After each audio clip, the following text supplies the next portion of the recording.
namin ang isa't isa. Tatlo kaming pinapaligaya ang mga sarili namin. Hindi ko alam kung saan ako unang nagkamali at kung sa araw bang pinili kong makinig o sa gabi na pinili kong manatili. Hindi ko pinangarap ang ganitong uri ng pag-ibig. Wala itong fairy tale. Walang malinaw na papel kung sino ako. Hindi ako asawa. Hindi rin ako kabit. Isa lang akong babaeng minahal ng higit sa isa. Nung una ay sinabi ko sa aking sarili na kaya ko, na malinaw ang mga hangganan, na hindi ako masasaktan. Tatlo kami at malinaw ang usapan. Walang pangako, walang angkinan, walang selosan. Pantay ang pagmamahal na binibigay sa isa't isa. Pero, kasinungalingan pala yun. Dahil kahit gaano ka pa kamature, kahit gaano mo pa piliting gawing lohikal ang lahat, at ang puso ay hindi marunong magbilang. Hindi nito alam kung isa lang ba ang dapat mahalin. Minahal ko sila sa magkaibang paraan. Sa isa, naramdaman ko ang seguridad. Sa isa naman, nariyan ang apoy, ang mga tanong, ang mga pangarap, ang pakiramdam na buhay ako. At ako, nasa gitna, palaging nasa gitna. Hindi ako biktima at ayokong ituring na kontrabida. Pinili ko to. Araw-araw kong pinili. Pero bawat pagpili ay may kapalit. May mga gabi na ako lang ang umiiyak dahil alam ko na hindi ko pwedeng hingin ang buong buo sa alinman sa kanila. Masakit maging kalahati ng isang buo. Masakit ding mahalin ng buo ang dalawa. Kung kasalanan ito, sa akin to. Kung kahinaan ito, sa akin din.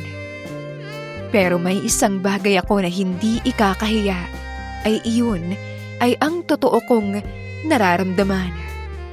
Dahil sa mundong puno ng pagsisinungaling, pinili kong magmahal ng tapat. Kahit mali sa mata ng iba. Ito ang kwento ko. Hindi para ipagtanggol ang sarili, kundi para aminin na minsan ang pag-ibig ay hindi lang pangdalawahan. Minsan, ito ay tatlo. Itago niyo ako sa pangalang Kate. At ito ang aking Confession Diary. Isa akong bartender sa isang bar sa BGC. May 1 taon na rin ako sa trabahong ito. Kaya ako napasok sa ganitong trabaho ay dahil kumukuha lang ako ng experience.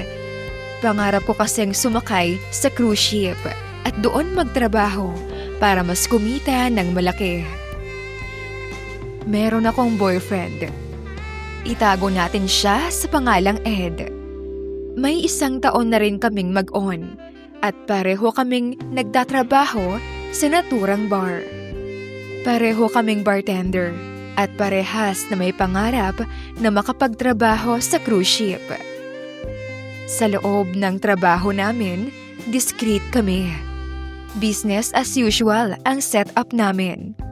Pero sa labas ng bar ay mag-live-in partner kami. Hindi naman ako kagandahan, Misuna ko. Pero mahilig ako mag-ayos ng sarili bilang lagi akong humaharap sa mga tao.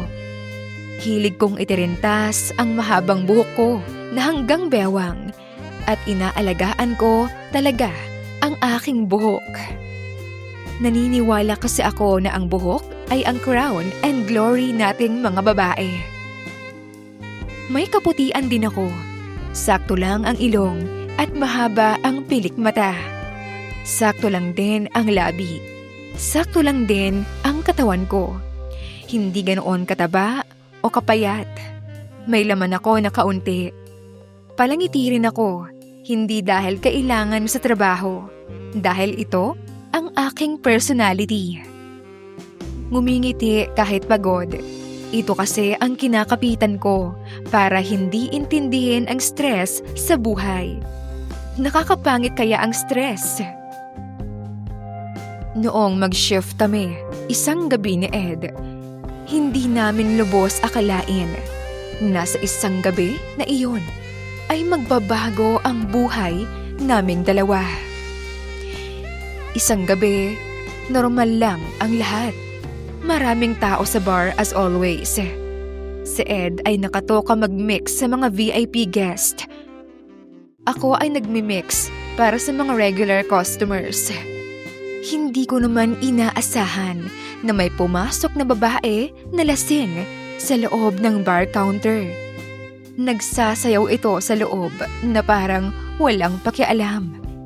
Hindi ko siya kaagad napansin dahil abala ako sa ibang customers. Hanggang natabig niya sa kamay ko ang isang mamahaling alak at dumulas sa kamay ko at nabasag ng tuluyan. Para akong nabuhusan ng malamig na tubig noon, misuna ko. Isa kasi iyon na Johnny Walker 21, worth 20K. Katumbas iyon ng 2 buwang sahod ko. Halos mamutla ako. Unang pumasok agad sa isip ko ay paano ko ito babayaran?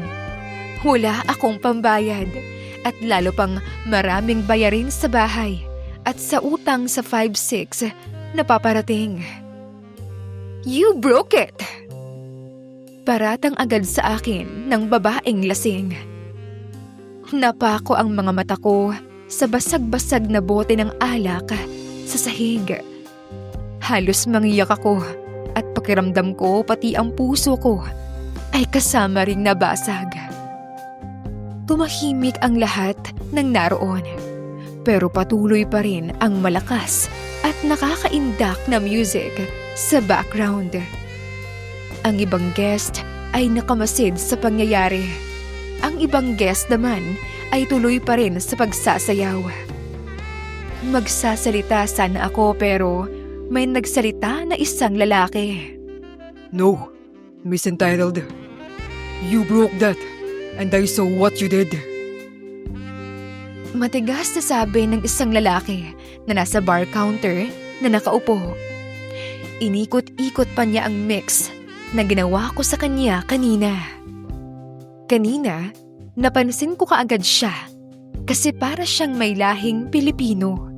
Matangos kasi ang ilong nito, matangkad, at may kaakit-akit na mga mata. Mukha itong taga Middle East.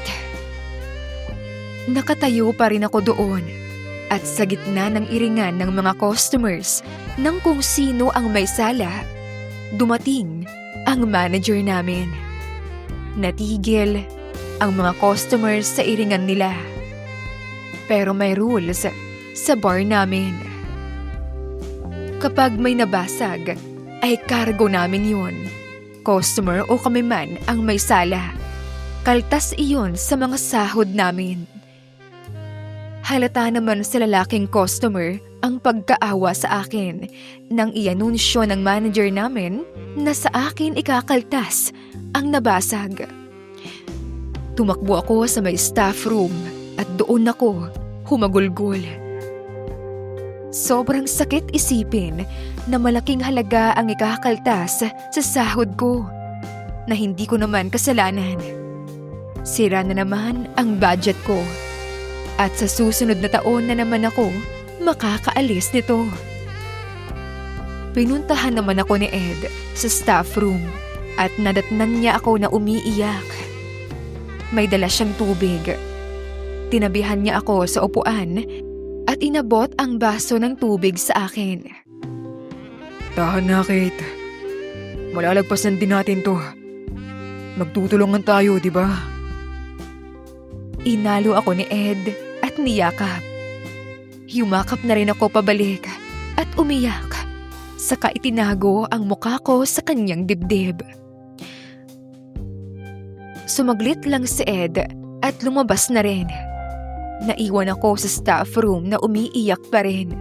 pero hindi na yung hagulgol kanina.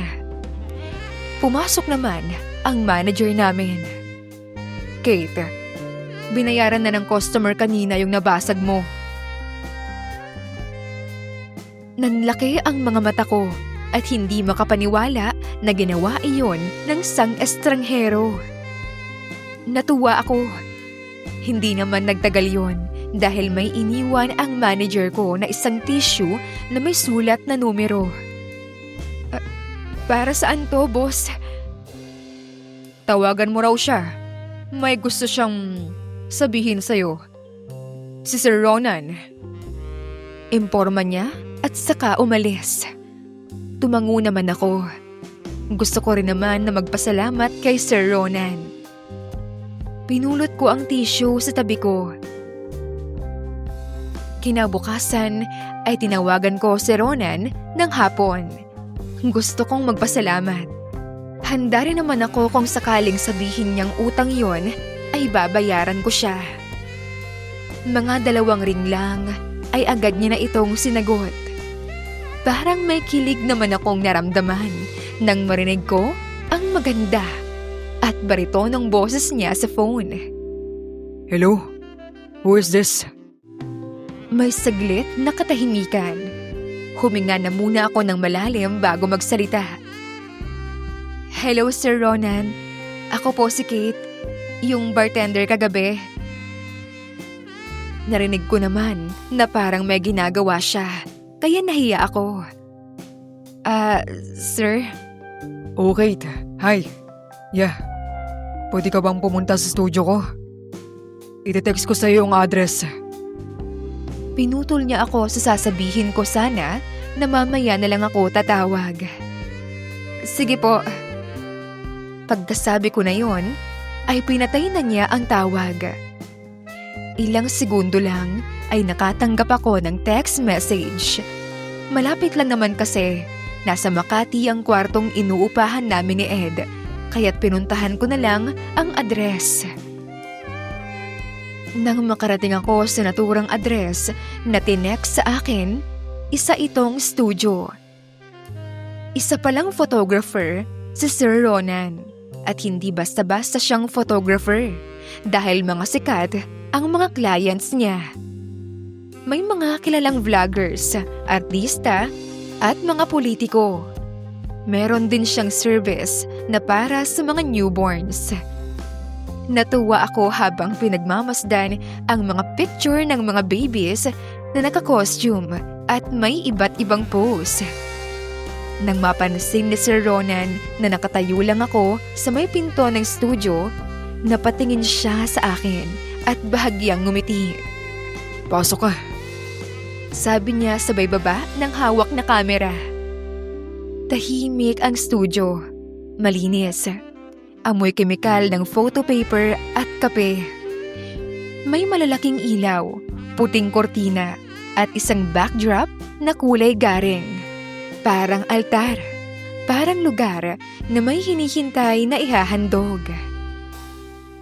Salamat po ulit sa binayaran niyo po kagabi. Kung gusto niyo po, babayaran ko po kayo ng paunti-unti. Tumingin siya sa akin ng diretsyo. Hindi naman ito bastos. Pero ramdam ko ang bigat ng titig niya na para bang sinusukat ako. Bahagyang napangiti pa siya. Hindi ko kailangan ng pera.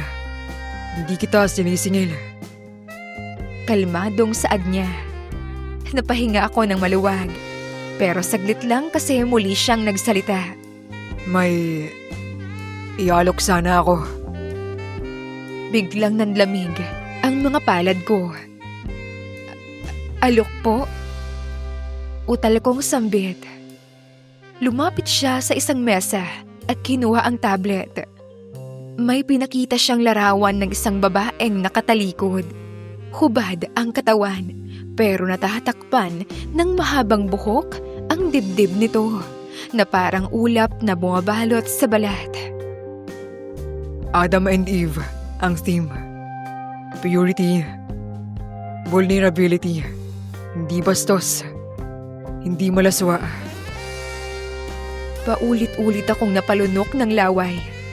habang pinapakita niya sa akin ang larawan. Kagabi napansin ko, ang ganda ng buhok mo. Halatang alagang-alaga. Tumaas ang tingin ko sa kanya, saka nagsalita. Sir, una sa lahat, salamat po at napansin niyo yung buhok ko. Pero hindi po ako model. Bahagya siyang ngumiti. Ang nasa picture ay hindi rin naman model. Tahimik muli ang buong studio. Naririnig ko ang sarili kong hininga, pati ang tibok ng puso ko. Hindi kita pipilitin. Sabi niya kaagad na para bang nabasa ang takot ko. Tumikhim muna siya bago muling nagsalita. At malinaw tayo na ikaw ang may kontrol. Walang hahawak sa'yo. Walang gagalaw sa'yo. Buhok mo lang ang tatakip. Kung di ka komportable, titigil tayo. Tumayo siya sa harapan ko. May distansya. Hindi siya lumalapit, pero parang umiinit ang hangin sa pagitan namin. Kapag pumayag ka, bayad na ang nabasag at may talent fee ka pa. Nang sandaling iyon, hindi ko alam kung alin ang mas mabigat. Misuna ko. Ang hiya ba? Ang takot? O ang ideyang may kapangyarihan ako na pumili? Hindi ako agad sumagot. Naisip ko si Ed. Ang mga pangarap namin. Ang cruise ship. Ang utang. Ang 2 buwang sahod ko na muntik nang mawala sa isang iglap. At naisip ko rin ang sarili ko. Isang babaeng palaging nagbibigay. Palaging nag-a-adjust. Palaging nagsasakripisyo. Hindi niyo pa po ako sisingilin? Paninigurado ko. Tumango naman siya sa akin. Pero, pwede bang pag-isipan ko muna? Sige, pag-isipan mo muna. Saka yun lang yung hihingin kong kapalit. Ang makunan ka sa Eve team na photoshoot. Habang palabas ako ng studio, ramdam ko na may binuksan siyang pinto sa loob ko. Parang isang pinto sa loob ko na matagal ko nang ikinulong. Habang nag-iisip sa alok na iyon, ay nakatanggap naman ako ng tawag mula kay Ed. Sadyang mapaglaro talaga ang tadhana. Wala na sana akong balak na tanggapin ang alok na iyon nang magsalita si Ed sa kabilang linya.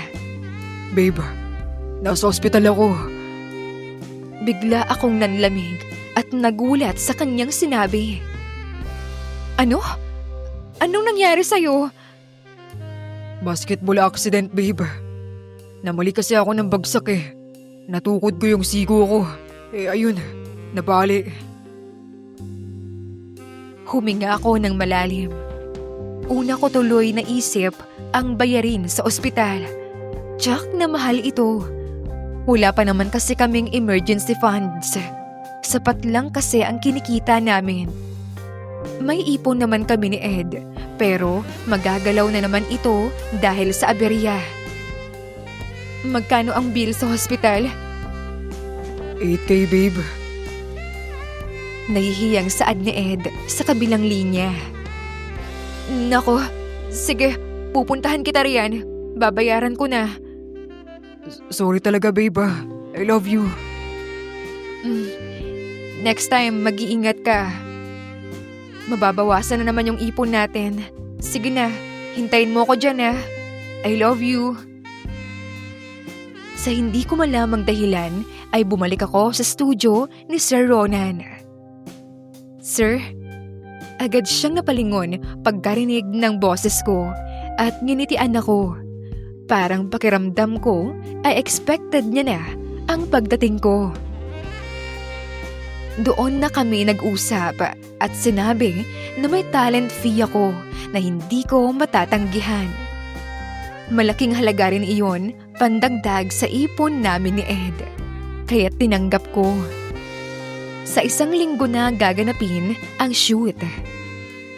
Lumipas ang ilang mga oras ay nakauwi na kami sa maliit naming bahay ni Ed. Agad akong nahiga sa kama namin pagdating.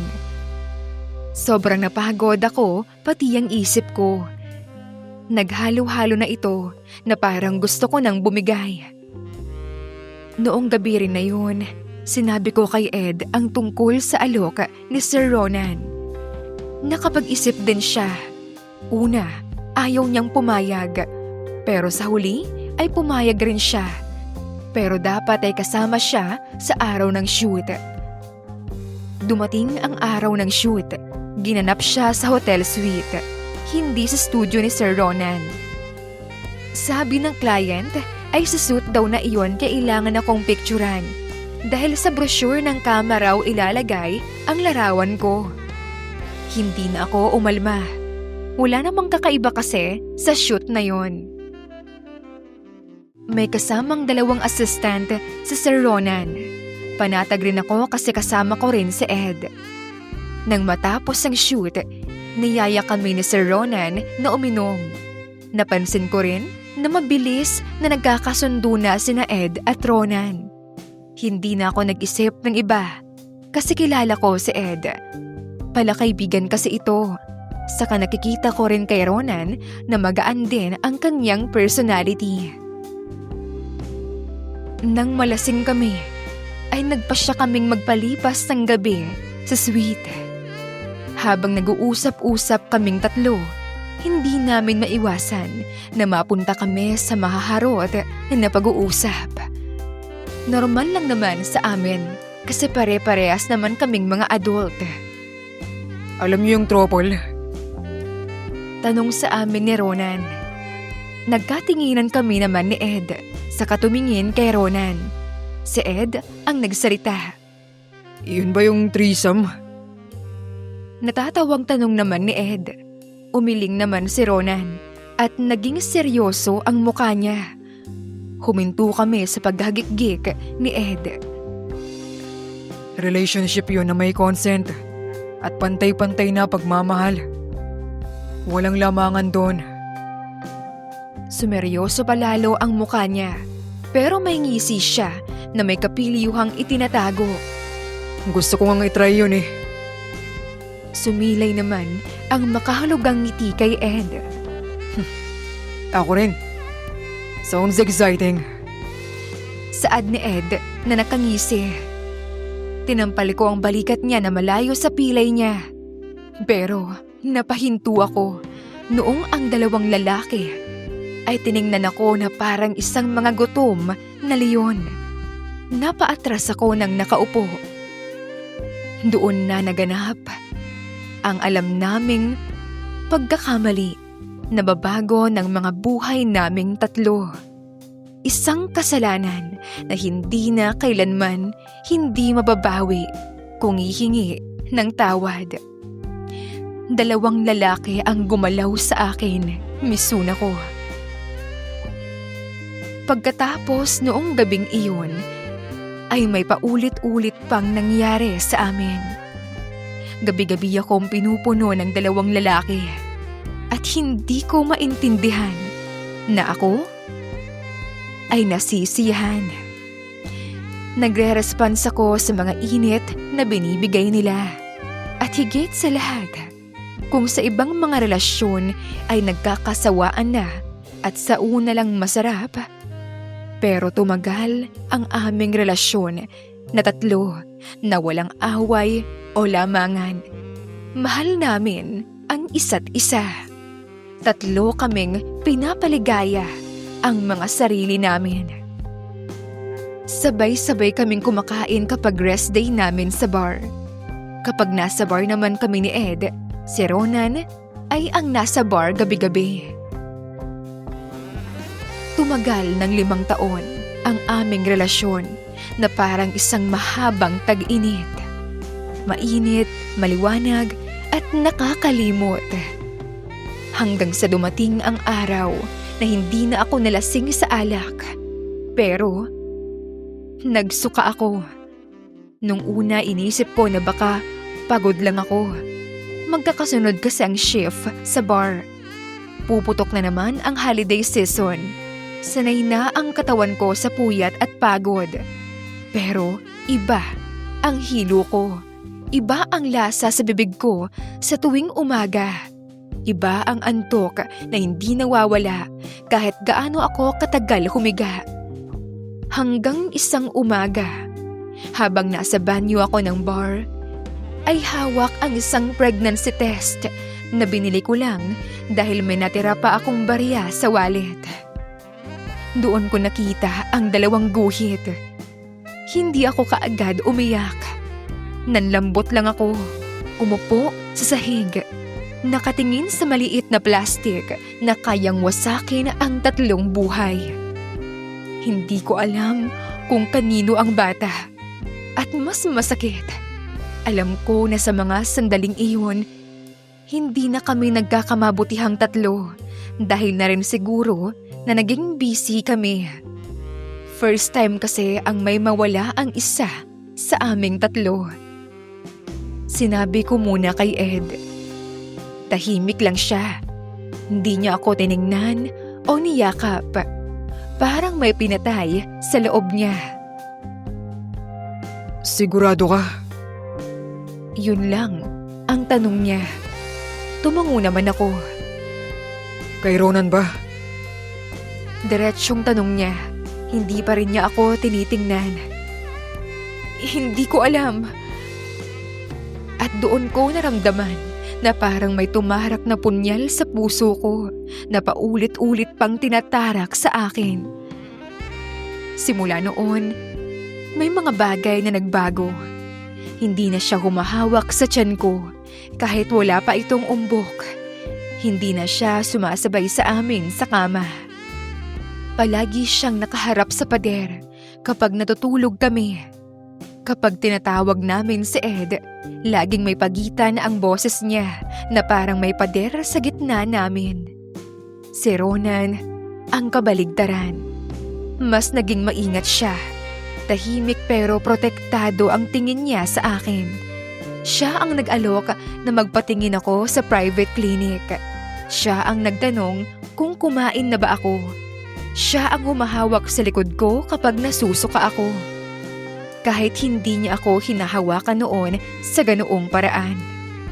At doon ko unang naramdaman ang takot dahil ang pagmamahal na hindi pantay ay unti-unting nagiging pagpili.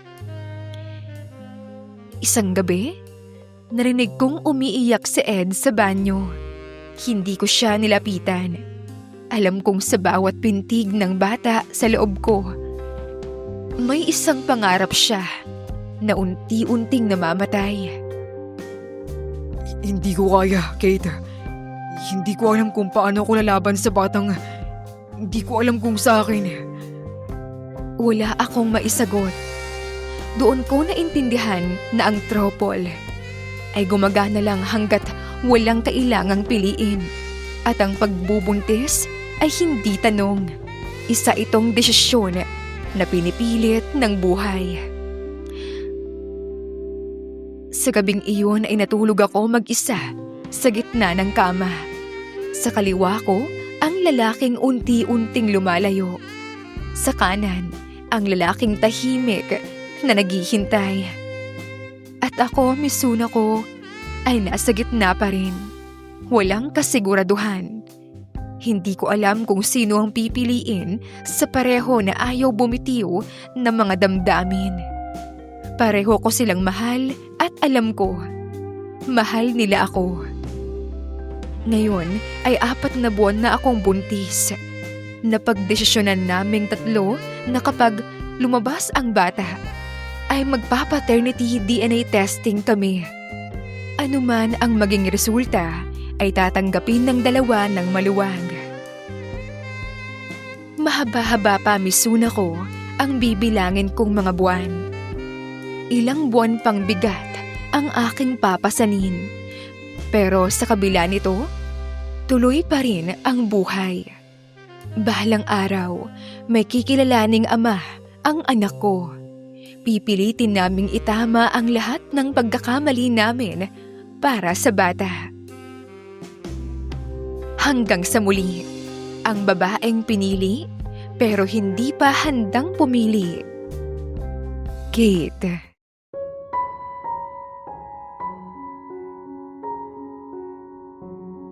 Nakarelate ka ba? I-comment mo na yan at mag-like ka na rin sa video na ito. Mag-subscribe at pindutin ang notification bell para palagi kang updated sa ating mga bagong Confession Diaries. May kwento ka bang nais ibahagi? I-send mo na yan sa aming email na pinoyromancestories@gmail.com. Maraming salamat!